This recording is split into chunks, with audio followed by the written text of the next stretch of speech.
Good morning all of you. Myself Raj Bahadur Singh Rajawat. और आज हम चैप्टर नंबर 6 भगवान के डाकिए एक कविता है जिसके कवि रामधारी सिंह दिनकर। जैसा कि आपको पता है ये कक्षा 8 वसंत भाग 3 से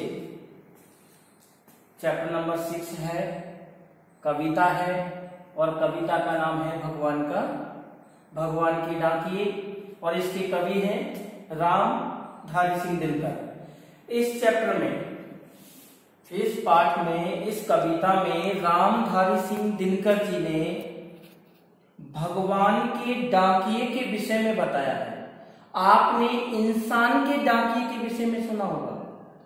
डाकिए के विषय में आप जानते हैं कि डाकिए का काम होता है कि एक स्थान की चिट्ठियों को दूसरे स्थान पर पहुंचाना। लेकिन ये इंसान के डाकिए हैं जो हमारे डाकिए होते हैं। लेकिन इस चैप्टर में, इस कविता में हमारे कवि रामधारी सिंह दिनकर जी ने इंसान के बारे में नहीं बताया है, बल्कि भगवान के डाकिए के बारे में बताया है कि ईश्वर के भी डाकिए होते हैं। और ईश्वर के डाकिए कौन कौन है? एक तरफ पक्षी और दूसरी तरफ बादल।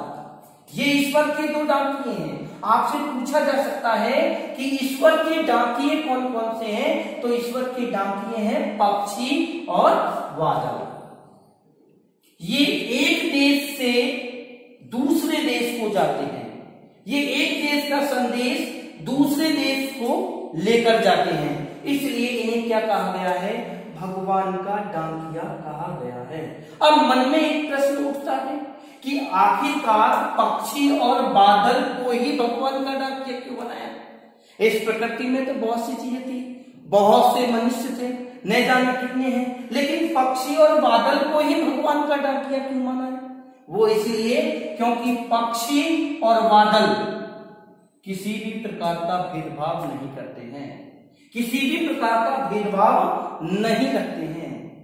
दूसरी बात, ये पक्षी और जो बादल जो भगवान के डाकिए हैं, ये क्या लेकर आते हैं? संदेश लेकर आते हैं। और पक्षी और बादल जो संदेश लेकर आते हैं, पक्षी और बादल जो संदेश लेकर आते हैं, उन्हें हम नहीं समझ पाते हैं, इंसान नहीं समझ पाता है। फिर आप सोच रहे होंगे कि पक्षी और बादल जो संदेश लेकर आते हैं उन्हें इंसान नहीं समझ पाता है, तो कौन समझता है? उन्हें समझते हैं, देखिए, पेड़ पौधे, तालाब, नदियां, सागर और वह पहाड़। ये ऐसे हैं जो भगवान के द्वारा लाए गए, भगवान के डाकिए के द्वारा लाए गए संदेश को समझ पाते हैं। क्यों समझ पाते हैं? क्योंकि इन्हीं की तरह ये भी किसी में क्या नहीं करते हैं? भेदभाव नहीं करते हैं। जैसे पक्षी और बादल किसी में भेदभाव नहीं करते हैं, उसी प्रकार ना तो पेड़ पौधे, ना तालाब, ना नदियां, ना सागर, ना पहाड़ किसी में भी भेदभाव नहीं कर सकता है।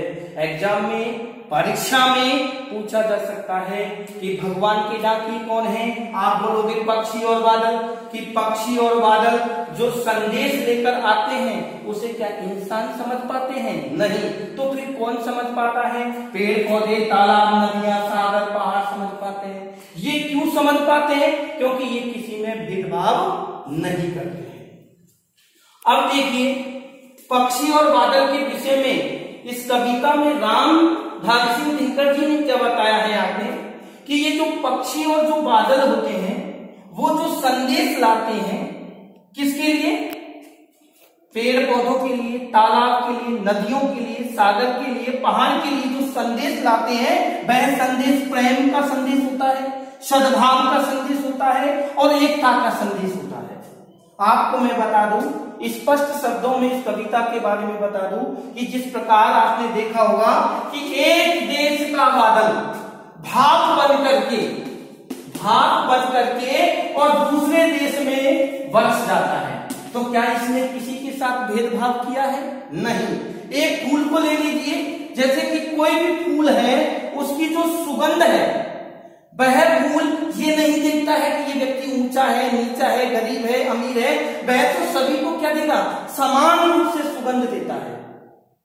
हवा के माध्यम से एक देश की सुगंध दूसरे देश को क्या करती है, चली जाती है। इसलिए हम कहते हैं कि पक्षी अपने पंखों में भर करके एक देश की सुगंध को दूसरे देश में लेकर जाते हैं। ये किसी के साथ भेदभाव नहीं करते हैं। बादल का भी वही हाल है।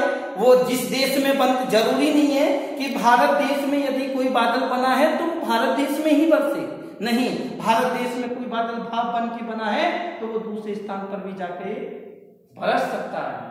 तो इस पूरी कविता का, मैं पूरी कविता का जो सार है एक ही लाइन में आपको बताना चाहता हूं कि कवि ने जो बताया है, रामधारी सिंह दिनकर जी ने बताया है, इस पाठ में, भगवान के डाकिए पाठ में बताया है कि हमें आपस में मिलजुल कर रहना चाहिए और किसी से भेदभाव नहीं करना चाहिए। बस इस बात को दिमाग में बैठा लीजिए कि हमें आपस में मिलजुल कर रहना चाहिए और किसी के साथ भेदभाव नहीं करना चाहिए। यही इस कविता की मूल प्रेरणा है, मूल संदेश है। समझ में आ गया सभी को? और इतना ही कहकर आज के लिए इतना ही बहुत है। जय हिंद, जय भारत।